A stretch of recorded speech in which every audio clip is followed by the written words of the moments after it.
राधे राधे मेरे प्यारे भाइयों बहनों माताओं व बंधुओं। संस्कार की बातें चैनल में आपका स्वागत है। बंधुओं, आज पौष मास बड़े शनिवार के दिन मैं आपको सुना रही हूँ शनि देव की कथा।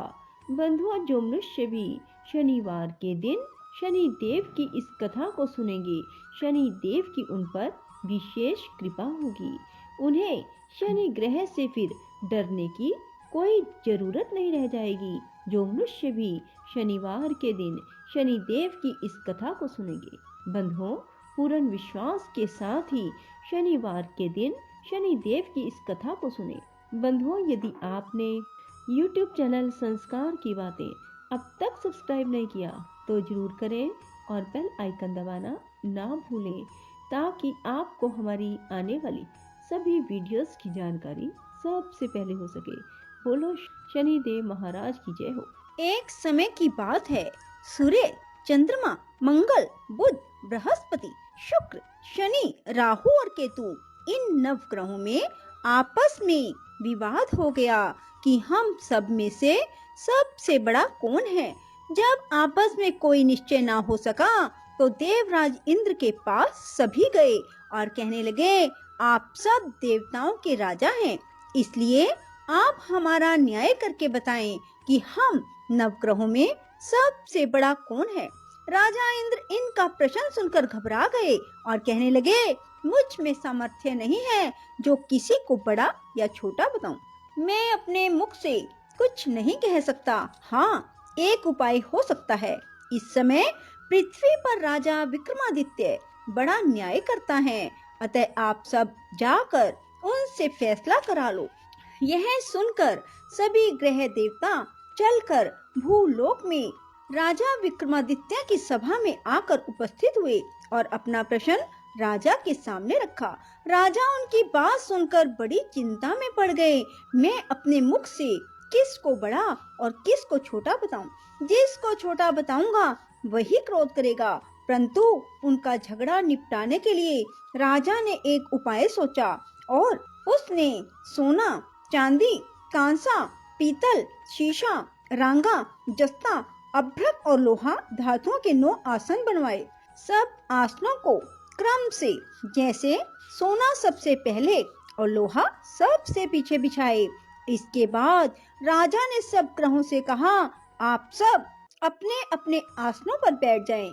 जिसका आसन सबसे आगे वह सबसे बड़ा, जिसका आसन सबसे पीछे वह सबसे छोटा जाने, क्योंकि लोहा सबसे पीछे था और वह शनि देव का आसन था। इसलिए शनि देव ने समझ लिया कि राजा ने मुझे सबसे छोटा बना दिया। इस पर शनि देव को क्रोध आया और उसने कहा, राजा, तू मेरे पराक्रम को नहीं जानता। सूर्य एक राशि पर 1 महीना, चंद्रमा 2.25 दिन, मंगल 1.5 महीना, बृहस्पति 13 महीने, बुध और शुक्र 1 महीने, राहु और केतु दोनों उल्टे चलते हुए केवल 18 महीने रहते हैं।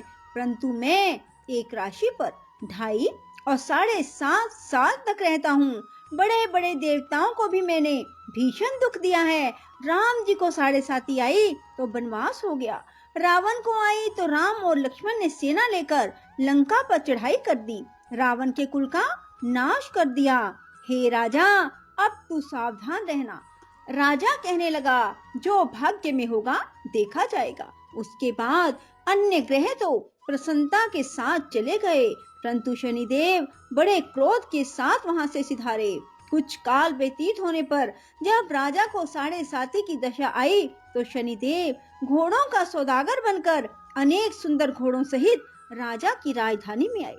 जब राजा ने सौदागर के आने की खबर सुनी तो अपने अश्वपाल को अच्छे अच्छे घोड़े खरीदने की आज्ञा दी। अश्वपाल ऐसे अच्छे नस्ल के घोड़े देखकर और उनका मूल्य सुनकर चकित हो गया और तुरंत ही राजा को खबर दी। राजा उन घोड़ों को देखकर एक अच्छा सा घोड़ा चुनकर उस पर सवारी के लिए चढ़ा। राजा के पीठ पर चढ़ते ही घोड़ा जोर से भागा। घोड़ा बहुत दूर एक बड़े जंगल में जाकर राजा को छोड़कर अंतर ध्यान हो गया। इसके बाद राजा अकेला जंगल में भटकता रहा। बहुत देर के बाद भूख और प्यास से दुखी होकर भटकते भटकते एक ग्वाले को देखा। ग्वाले ने राजा को प्यास से व्याकुल देखकर पानी पिलाया। राजा की उंगली में एक अंगूठी थी, वह उसने निकालकर प्रसन्नता के साथ ग्वाले को दे दी और शहर की ओर चल दिया। राजा शहर में पहुंचकर एक सेठ की दुकान पर जाकर बैठ गया। अपने आप को उज्जैन का रहने वाला और अपना नाम बीका बतलाया। सेठ ने उसको कुलीन मनुष्य समझकर जल पिलाया। भाग्यवश उस दिन सेठ की दुकान पर बिक्री बहुत अच्छी हुई। तब सेठ उसको भाग्यवान पुरुष समझकर भोजन कराने के लिए अपने साथ अपने घर ले गया। भोजन करते समय राजा ने एक आश्चर्य की बात देखी कि खूंटी पर हार लटक रहा है और वह खूंटी उस हार को निगल रही है।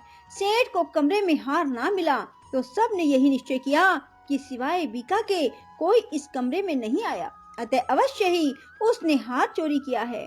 5-7 आदमी इकट्ठे होकर उसको फौजदार के पास ले गए।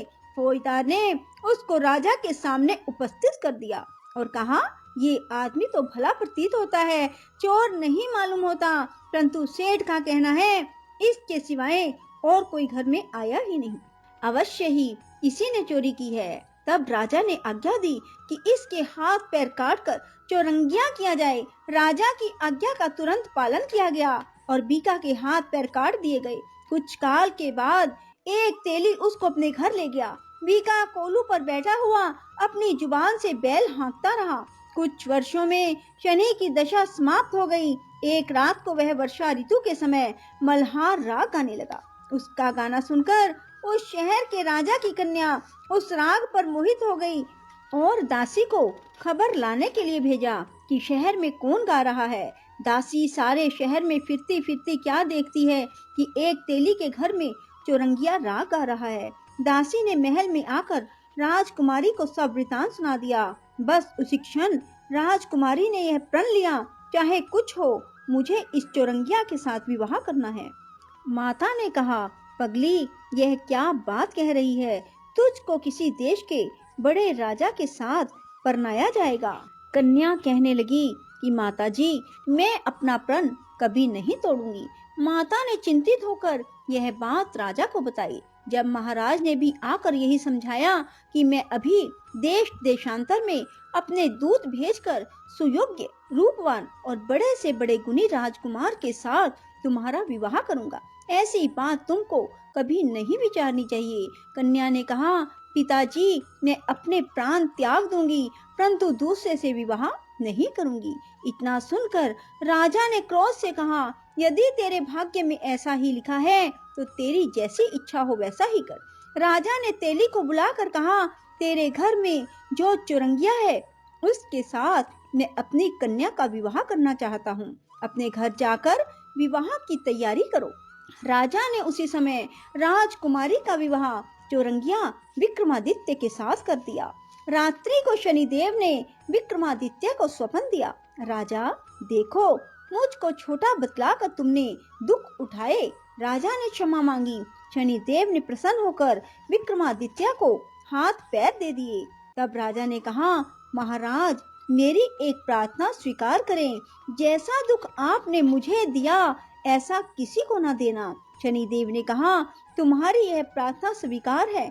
जो मनुष्य मेरी कथा सुनेगा या कहेगा उसको मेरी दशा में कभी किसी प्रकार दुख नहीं होगा। जो नित्य ही मेरा ध्यान करेगा और चींटियों को आटा डालेगा उसके सब मनोरथ पूर्ण होंगे। इतना कहकर शनिदेव अपने धाम को चले गए।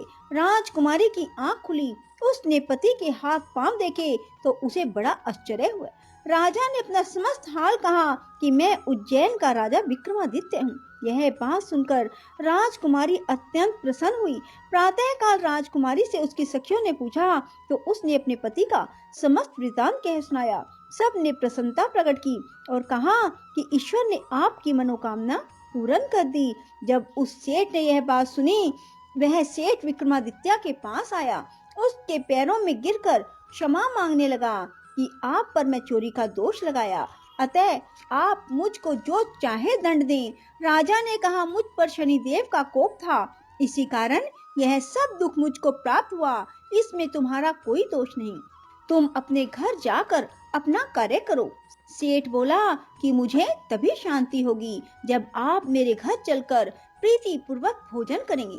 राजा ने कहा कि जैसी आपकी मर्जी हो वैसा ही करें। सेठ ने अपने घर जाकर अनेक प्रकार के भोजन बनवाए और राजा विक्रमादित्य को प्रीति भोज दिया। जिस समय वे भोजन कर रहे थे, एक अत्यंत आश्चर्य की बात सबको दिखाई दी। जो खूंटी पहले हार निकल गई थी, अब वह हार उगल रही है। जब भोजन समाप्त हो गया तो सेठ ने हाथ जोड़कर बहुत सी मोहरें राजा को भेंट की और कहा कि मेरे शिकवरी नामक एक कन्या है, उसका पानी ग्रहण आप करें।